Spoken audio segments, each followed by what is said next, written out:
الووتر تريتمنت هي صناعه الهدف منها ان انا احسن جوده الميه عشان اقدر استخدمها بقى في شرب، في زراعه، في مصنع، في اي حاجه. احنا الصناعه اللي بتشيل ملوثات الميه، بتشيل الشيء الملوث عشان تخليه صحي.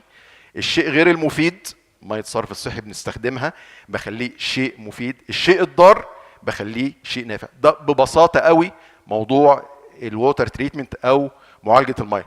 خلوني بس اسال حضراتكم سؤال كده. لو انا جبت لحضرتك كوبايه ميه قلت لك ان دي ميه تم معالجتها من ميه الصرف، في حد ممكن باشمهندسه عملت كده يكي، ما انا كاتب لك يكي، هل ممكن حد يشرب ميه متعالجه بميه الصرف؟ حدش يقدر. طيب طب لو انا قلت لكم معلومه كده سريعه كده، ان في اللحظه اللي انا واقف فيها قصاد حضراتكم دي في مياه صرف صحي بيتم هنا في مصر وفي حتت كتير بيتم معالجتها وبيتم بيها ري اراضي زراعيه بتطلع ثمار احنا بناكلها. حد عارف المعلومه ديت؟ تعرف المعلومه دي؟ طيب ماشي. طب ايه الفرق بقى؟ ما احنا بناكل. طيب على فكره في ضوابط وفي كود مصري وفي رقابه، وزاره صحه وزاره اسكان وبلديات، وفي ناس بتراقب الحاجات ديت يعني. ماشي. فالموضوع مش بعيد قوي. هو احنا سؤال، انا هاخد بس جنب واحد، ان الووتر تريتمنت مجال واسع قوي يعني. الصرف الصحي ده جزء منه، جزء صغير منه. ميه الصرف الصحي يا جماعه هي عباره عن 99.9 ميه، 1 بس اللي هي المواد الصلبه والحاجات اللي انا بتخلص منها. فانا حرام ارمي الحاجات ديت، صح؟ رزق دوت، ده رزق لازم نستفيد منه يعني. فمعالجه الميه ببساطه، ميه الصرف الصحي انا بشيل الجزء دوت وبطهر الجزء ال 99.9 دوت وبعيد استخدامه مره تانية. الفكره وضحت؟ اوكي. حتى لو انا ميه الصرف الصحي دي مش عايز استخدمها، عايز ارميها على البيئه، مش هقدر ارميها الا ما اعالجها بالمنظر دوت. خلوني اعترف لكم اعتراف تاني غير الاولاني يعني، النهارده يوم الاعترافات. انا دوت وانا هنا بشرب ميه صرف صحي معالج عادي خالص، انا دي عملتها يعني. اوكي تمام. ما انا هقنع حضراتكم بالموضوع دوت، بس طبعا انا كنت واثق من البروسيس اللي حصلت فشربتها بكل اريحيه. انا كنت ماسك دي الميه المتعالجه ودي الميه. احنا بتوع الووتر تريتمنت بنتعامل مع ميه الصرف الصحي بكل اريحيه، ما عندناش مشكله قوي يعني في الفه ما بيننا وما بين الرزق وفلوس كتير قوي وبزنس كبير قوي. فانا هثبت لحضراتكم ان الموضوع مش مستغرب. انا جبت لكم 3 اخبار من 3 اماكن في العالم.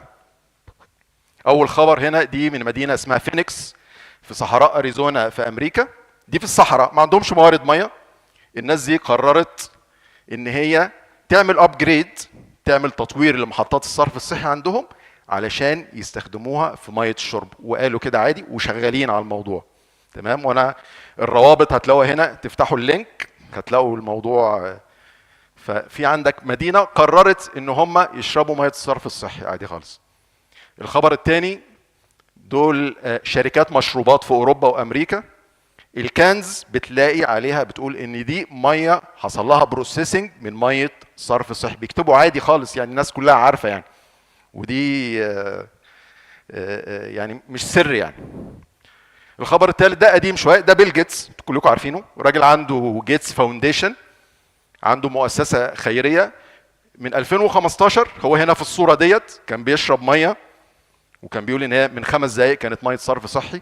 هو كان عامل مشروع مخصص للدول الناميه واللي عندها كوارث ان هم يقدروا يستغلوا ميه الصرف الصحي دي ان هي تتشرب. فالموضوع يا جماعه هو في سايكولوجيكال بارير شويه، في عوائق نفسيه شويه. بس انا اؤكد لحضراتكم ان الموضوع يقترب، وبالذات في المنطقه اللي احنا عايشين فيها دي في الميدل ايست. احنا عندنا كوارث في موضوع الميه. محدش ياخد موضوع الميه ان هو فور جرانتد ان احنا عندنا ميه. الموضوع ده يا جماعه انسوه. احنا عندنا مشكله كبيره في الميه. احنا بنعيش في اكتر منطقه فيها ندره في الميه، ندره في الامطار، تصحر.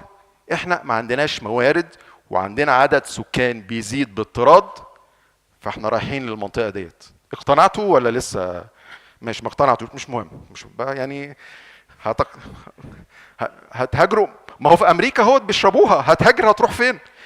السنه دي الصيف اللي فات كان في مشاكل في اوروبا، حصل جفاف في اوروبا، ما كانوش لاقيين ميه.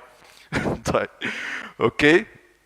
طيب يا جماعه، انا علشان اوصل للمرحله دي بوجه عام بقى، عشان انا استفيد من الميه بوجه عام،